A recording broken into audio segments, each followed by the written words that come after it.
तो चलिए दोस्तों, इस सेशन में हम लोग डेली लाइफ में यूज होने वाले कुछ सेंटेंसेस का प्रैक्टिस करते हैं। तो पहला सेंटेंस है, do you have your own house in Delhi? मतलब क्या तुम्हारा दिल्ली में अपना मकान है? आंसर इसका क्या क्या हो सकता है? देखिए, पहला आंसर है no, I live in a rented house. मतलब नहीं, मैं एक किराए के मकान में रहता हूँ। दूसरा आंसर हो सकता है no, I live in a rented flat. नहीं, मैं एक रेंटेड फ्लैट में रहता हूँ। या फिर no, I live in a rented room. नहीं, मैं एक किराए के रूम में रहता हूँ। या फिर no, I live at my relatives place. मतलब नहीं, मैं अपने संबंधी के यहाँ रहता हूँ। ठीक है। उसके बाद है विच floor do you live on? तुम किस फ्लोर पर रहते हो? आई live on the ground floor. मैं ग्राउंड फ्लोर पर रहता हूँ। आई live on the first floor. मैं फर्स्ट फ्लोर पर रहता हूँ। इस तरीके से सेकेंड फ्लोर, थर्ड फ्लोर कुछ भी हो सकता है। उसके बाद है I live on the top floor. मैं टॉप फ्लोर पर रहता हूँ। उसके बाद है mention some advantage of living on the ground floor. मतलब ग्राउंड फ्लोर पर रहने कुछ फायदे का जिक्र करो। तो क्या कर रहा है, they are some sorry these are some advantage of living on the ground floor. मतलब कि ये सब ग्राउंड फ्लोर पर रहने कुछ फायदे हैं।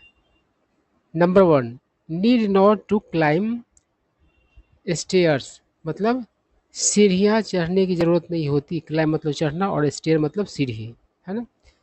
उसके बाद है it remains cooler than other floors in summer. मतलब गर्मी में यह अन्य फ्लोर्स की तुलना में ठंडा रहता है। उसके बाद है it is convenient for shifting heavy objects. मतलब यह भारी वस्तुओं को शिफ्ट करने में, लाने ले जाने में सुविधाजनक होता है। कन्वीनियंट मतलब होता है सुविधाजनक।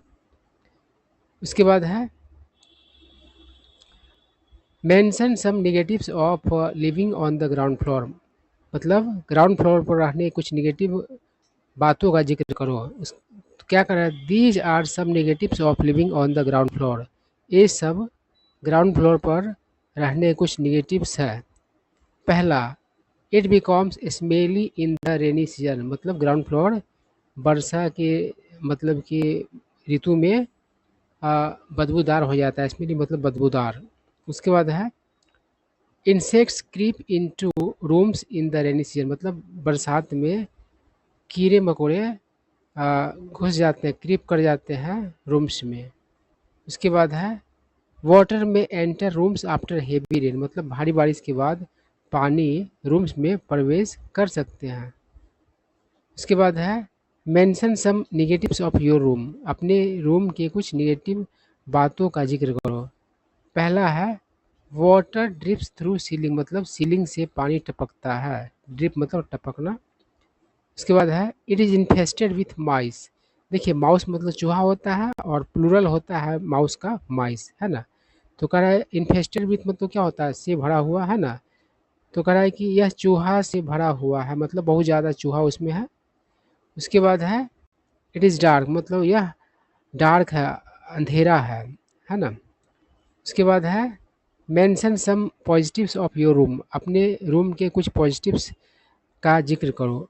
पहला है इट इज़ पार्क फेसिंग। मतलब यह पार्क के सामने मतलब कि खुलता है। मतलब अपने रूम से देखने पर क्या नज़र आता है, तो पार्क नज़र आता है। उसके बाद है इट इज़ स्पेसस। मतलब यह स्पेसस मतलब इसमें अच्छा जगह है रूम में, ठीक है ना, बड़ा है।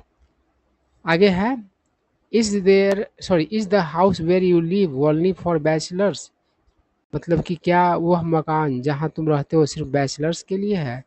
आंसर क्या है, no, it is for both families and bachelor. नहीं, यह फैमिलीज और बैचलर्स सभी के लिए है, दोनों के लिए है ना।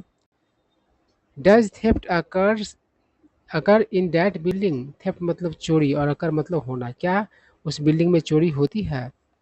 Yes it occurs there. हाँ, वहाँ होती है।